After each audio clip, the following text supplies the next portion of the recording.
A vida comum tornou-se impossível. Este é o Visão Libertária, sua fonte de informações descentralizadas e distribuídas. Esse artigo foi revisado por Rodolfo Andrello, escrito e narrado por J.J. Liber. Na maior parte do tempo, juntar-se a uma manada retumbante de feras é o que parece mais cômodo a se fazer. Não há críticas aos adeptos, só elogios. Abrir mão de pensar por si mesmo e aceitar o que a maioria segue sem nem se preocupar parece ser o correto a ser feito. Eles são muitos, não podem estar errados, pensam os adeptos. É mais fácil não criticar e aceitar o totalitarismo do que ser oposição.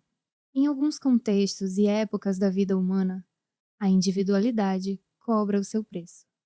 Um preço alto. Às vezes, até o preço de aceitar ser o único indivíduo consciente de si mesmo e que não abre mão de sua liberdade e individualidade. É disso que se trata a obra O Rinoceronte, do autor Eugene Ionesco.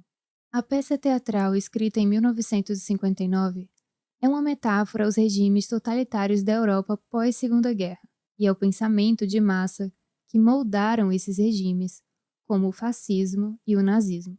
Apesar de já terem passado mais de 60 anos desde seu lançamento, a obra é bastante atual. O Rinoceronte representa o horror atemporal que Ionesco chamou de histeria coletiva. Será que isso te lembra algo? Você sabe que não podemos falar abertamente desse assunto nessa plataforma de vídeos, mas irei tratar brevemente dessa história aqui e você, caro espectador, tire suas próprias conclusões com base no que estamos vivendo no mundo atualmente. A história começa em um domingo de verão, perto do meio-dia, quando os personagens principais estão em uma mercearia. Então conhecemos dois personagens, Jean e Berenguer. Eles entram na mercearia, se sentam no terraço e começam a conversar sobre a vida. Berenguer reclama do trabalho e fala que não consegue se habituar com a vida que leva. Fala também de seu amor por Daisy, que também está presente na mercearia, mas ele tenta se esconder dela por vergonha de estar mal arrumado. À medida que a conversa vai desenrolando, vão surgindo ruídos no ambiente, barulhos de passos de um animal grande, de modo que os personagens começam a falar cada vez mais alto, para que possam se escutar, apesar de não perceberem a princípio o ruído, que só aumenta, como se estivesse se aproximando. Quando os ruídos do galope de um animal potente e pesado estão bem próximos, ouve-se um bufar e Jean se levanta da mesa e vê um rinoceronte. Oh, um rinoceronte! Todos na mercearia gritam assustados, quase que simultaneamente. Entretanto, Berenguer, preocupado com seu amor por Daisy e com ciúme de Dudard, seu colega de escritório, mal olha para o animal. Mas na mesma rapidez com que aparece, o rinoceronte some. Os grunhidos e galopes agora são ouvidos longe de novo, até que desaparecem por completo. A partir daí, o rinoceronte vira o assunto de todos os personagens na mercearia, dentre os quais um personagem com o nome de Lógico. Por meio desse personagem, a peça traz uma crítica ao cientificismo. O personagem se diz um lógico profissional, mostra até a sua carteirinha de identidade. Falando do rinoceronte, o lógico começa a tocar no assunto de silogismo para explicar para as pessoas da mercearia a lógica. O silogismo é a estrutura básica de um raciocínio dedutivo que é formado por 3 proposições que estão interligadas. Por exemplo, todo homem é mortal. Sócrates é homem. Logo, Sócrates é mortal. Só que a conversa vai ficando absurda. O lógico vai usando as premissas de forma errada e acaba tirando conclusões absurdas. Por exemplo, o lógico diz ao senhor idoso: todos os gatos são mortais. Sócrates é mortal. Logo, Sócrates é um gato. O senhor idoso responde: e que tem 4 patas. É verdade. Eu tenho um gato que se chama Sócrates. Perceba que o lógico usa a dedução de forma errada. Ele manipula, desconstrói o silogismo, confunde o todo pela parte. E nisso, ele consegue enganar o senhor idoso. Assim, o autor, de maneira bem humorada, faz uma crítica ao cientificismo e ao discurso de autoridade, de como as pessoas se deixam manipular facilmente por alguém por se dizer especialista em algo. Mesmo que o que esses especialistas digam não faça nenhum sentido. As pessoas se sentem induzidas pelo título de especialista e nem param para pensar por si mesmas se realmente tem lógica o que o tal cientista afirma.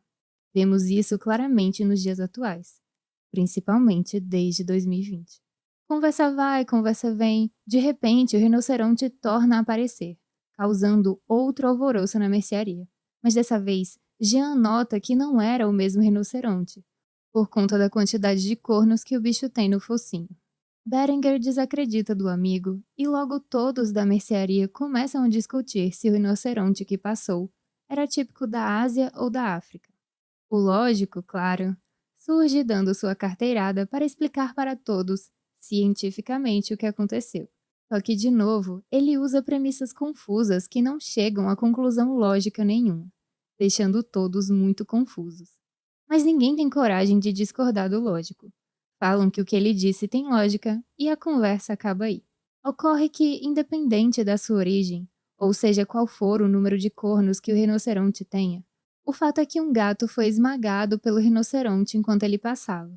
Então, quando o lógico sai, as pessoas percebem que o que realmente importava era o perigo que o animal trazia, e não a sua origem.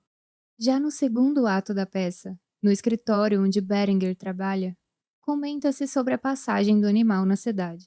Botard, personagem caracteristicamente metódico, não acredita na existência do animal. Depois, surge no escritório a esposa de um dos funcionários, afirmando que seu marido adoeceu e que tem um rinoceronte perseguindo ela desde que saiu de casa. Ouvindo isso, Daisy, que também trabalha no escritório, chama os bombeiros, enquanto Botard continua sem acreditar que os barulhos escutados por todos sejam de qualquer rinoceronte. Posteriormente, ouvindo os sons do rinoceronte, a senhora reconhece que é seu próprio marido metamorfoseado. Então, ela monta no rinoceronte e desaparece com ele. Assim que eles saem, Daisy fala para os outros do escritório que foi difícil conseguir chamar os bombeiros. As outras pessoas estranham e perguntam se há muitos incêndios na cidade no momento. Daisy responde que na verdade não há nenhum incêndio. Os bombeiros estão sendo chamados por conta dos rinocerontes. A essa altura, já são 17 rinocerontes vistos na cidade. E assim começa a epidemia de rinocerontes. Os rinocerontes se multiplicam pela cidade. Ninguém mais duvida, nem mesmo o cético Botard. Um a um, todos os cidadãos da cidade começam a sofrer o processo de metamorfose em rinocerontes. Depois, quando Berenguer visita seu amigo Jean, que se diz doente, nota-se que a doença já é o início da metamorfose. No início da conversa, nem Jean nem Berenguer pensam que aquela doença é a tal rinocerontite. Mas o diálogo vai evoluindo de tal forma que aos poucos ocorre a mudança para rinoceronte, que já não será mais considerada anormal. Quando Jean se transforma em rinoceronte, Berenguer finalmente compreende o perigo e se sente impotente diante da metamorfose da cidade. Todos sucumbem sem resistir. Até o próprio Botard, que se orgulhava de seu ceticismo, acaba se tornando um deles. Ao longo da narrativa, percebe-se que tal epidemia de rinocerontite é algo voluntário. As pessoas escolhem se tornar rinocerontes. Berenguer vai se vendo cada vez mais solitário na cidade. Percebe que Daisy, sua amada, é na verdade uma grande alienada. Ela diz muitas frases feitas, começa a admirar os rinocerontes e começa a achar muito estranho que seu namorado tenha uma posição tão contrária aos rinocerontes. No fim, ela acaba aderindo como todos os outros. Daisy diz: "Você está vendo mais alguém como nós?" Berenguer responde: "Daisy, não quero ouvir você dizer uma coisa dessas." Daisy diz: "Isso é que é gente. Tem um ar feliz, estão de acordo com eles mesmos. Não têm aspecto de loucos, são até bem naturais. Devem ter tido razões." Berenguer, juntando as mãos e olhando para Daisy desesperadamente, diz: "Nós é que temos razão, Daisy. Eu lhe asseguro."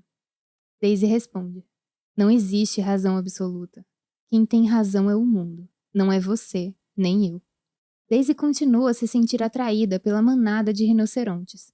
Começa a achar os barridos que eles dão um canto musical e dizer coisas sem sentido.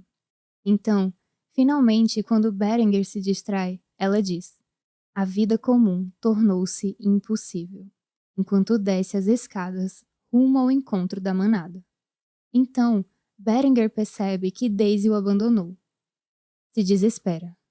Por um momento, começa a pensar que todos estão certos e que deveria fazer o mesmo. Devia ter seguido todos eles enquanto era tempo. Agora é tarde demais. Infelizmente, eu sou um monstro. Sou um monstro, diz Berenger. Mas não consegue. Ele é um homem. Não consegue se ver de outra forma. Não importa o que os outros tenham feito. Como eu sou feio, infeliz daquele que quer conservar sua originalidade, completa Berenger. Por fim, o homem observa os rinocerontes e fala: contra todo mundo eu me defenderei. Eu me defenderei contra todo o mundo. Sou o último homem. Hei de sê-lo até o fim. Não me rendo.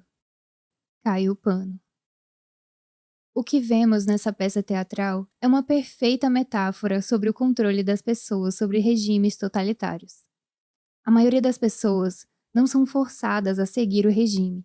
Elas o fazem voluntariamente por inércia, por medo de ser diferente, de pensar diferente.